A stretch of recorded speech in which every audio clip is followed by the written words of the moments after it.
কিরে বাবা, এত সকাল সকাল কোথায় যাচ্ছিস? মামা বাড়ি যাচ্ছি। খাও বাবা খাও, বেশি কিছু করতে পারিনি। ও মিনু, জানা টেবিল ফ্যানটা নিয়ে আয়, তোর জামাইবাবুর গরম লাগছে যে। যাচ্ছি যাচ্ছি, আগে জিজুর ফটোটা তুলে নিই, ফেসবুকে পোস্ট করতে হবে তো। বাবাকে বড় থালায় দিলে, আমাকে ছোট থালায় দিলে কেন? এই যা, ও মিনু, আমার দাদু ভাইরে তুই ছোট থালায় খেতে দিলি? ও ছোট বলেই ছোট থালায় দিয়েছি। বাবার মতো আমাকেও মাছ ভাজাটা বড় দাও। আগে ওটা খেয়ে শেষ কর, তারপরে বড় মাছ দেবো।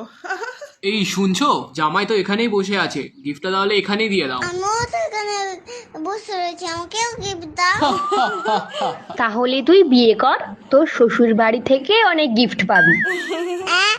বিয়ে? ঠিক আছে, তাহলে আমি কালকে বিয়ে করবো। তাহলে আমি অনেক গিফট পাবো তো।